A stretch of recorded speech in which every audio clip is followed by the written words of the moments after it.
అందరికీ నమస్తే welcome to Q news నేను రాజు పాకిస్తాన్ భూగర్భ అణు పరీక్షలు నిర్వహిస్తున్నట్లు అమెరికా అధ్యక్షుడు డొనాల్డ్ ట్రంప్ సంచలన నిజాలు బయటపెట్టారు ఒక అమెరికన్ టెలివిజన్ ఛానల్‌కు ఇచ్చిన ఇంటర్వ్యూలో ఈ వ్యాఖ్యలు చేశారు రష్యా చైనా వంటి దేశాలు కూడా అణు పరీక్షలు నిర్వహిస్తున్నాయని ట్రంప్ అన్నారు భూగర్భ పరీక్షలు ప్రకంపనలకు కారణమవుతున్నాయన్నారు అమెరికా అధ్యక్షుడు డొనాల్డ్ ట్రంప్ ఇటీవల అణు పరీక్షను ప్రకటించారు అమెరికా వెంటనే అణ్వాయుధ పరీక్షలను తిరిగి ప్రారంభిస్తుందని ఆయన పేర్కొన్నారు దీని ద్వారా పాకిస్తాన్ అణ్వాయుధ పరీక్షలకు సంబంధించి ట్రంప్ ఇప్పుడు ఒక ముఖ్యమైన విషయాన్ని వెల్లడించారు అణు పరీక్షలను చురుగ్గా నిర్వహిస్తున్న దేశాల్లో పాకిస్తాన్ కూడా ఉందని ట్రంప్ వెల్లడించారు రష్యా చైనా ఉత్తర కొరియా పాకిస్తాన్ వంటి దేశాల కార్యకలాపాలు అమెరికా కూడా తన అణు పరీక్షలను తిరిగి ప్రారంభించేలా చేస్తున్నాయని ఆయన అన్నారు ఆదివారం CBS న్యూస్ 60 మినిట్స్లో ఇచ్చిన ఇంటర్వ్యూలో ట్రంప్ మాట్లాడుతూ రష్యా చైనా పరీక్షలు జరుపుతున్నాయి కానీ వారు దాని గురించి మాట్లాడరు మేము బహిరంగ సమాజం మాకు పత్రికా స్వేచ్ఛ ఉంది కాబట్టి మేము మాట్లాడతాము అని ట్రంప్ అన్నారు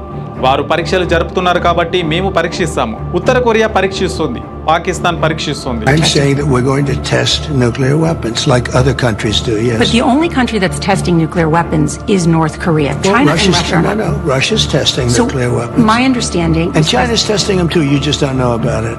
That would be certainly very newsworthy. My understanding is what Russia did recently was test essentially the delivery systems for nuclear weapons, essentially missiles, which we can do that, but not with nuclear weapons. Russia's testing and China's testing, but they don't talk about it. You know, we're a open society. We're different. We talk about it. We have to talk about it because otherwise you people are going to report. They don't have reporters that are going to be writing about it. We do.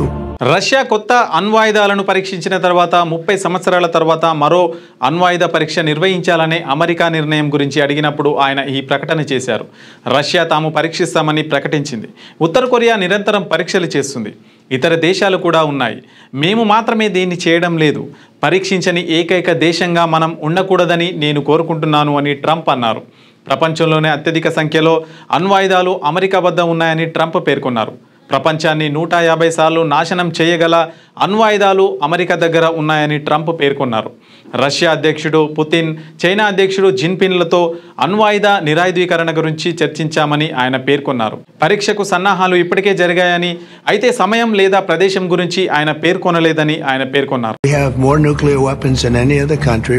I think we should do something about denuclearization. And I did actually discuss that with both President Putin and President Xi.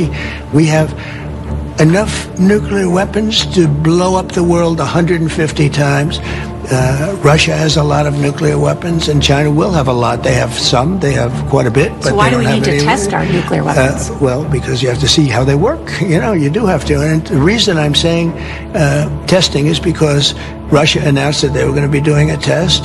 ఇదిలా ఉంటే Russia అధ్యక్షుడు Putin అమెరికాతో ఉన్న plutonium disposal ఒప్పందాన్ని అధికారికంగా ముగించే చట్టంపై సంతకం చేశారు సైనిక ఉపయోగం కోసం అణ్వాయుధ గ్రేడ్ పదార్థాల ఉత్పత్తిని పరిమితం చేసేందుకు ఒప్పందం కుదుర్చుకున్నారు ఒకవైపు అధ్యక్షుడు ట్రంప్ అణ్వాయుధాలను పరీక్షించడం గురించి మాట్లాడుతుండగా మరోవైపు అమెరికా ఇంధన మంత్రి క్రిస్ రైట్ మాట్లాడుతూ ప్రస్తుతం అణ్వాయుధ పరీక్షలలో అణు విస్ఫోటనం చేర్చిందని కానీ వ్యవస్థ పరీక్ష జరుగుతుందని అన్నారు మీ వ్యాపారం అభివృద్ధి కావాలని కోరుకుంటున్నారా అయితే వెంటనే క్యూ న్యూస్ని సంప్రదించండి schools colleges banks shops office promotions land promotions political promotions restaurant promotions hospital promotions పుట్టినరోజు వేడుకలు శుభకార్యాలు వ్యాపారాలు ఏవైనా సందర్భం ఏదైనా ఇప్పుడే క్యూ న్యూస్ ద్వారా తెలియజేయండి మీ వ్యాపారాన్ని అభివృద్ధి చేసుకోండి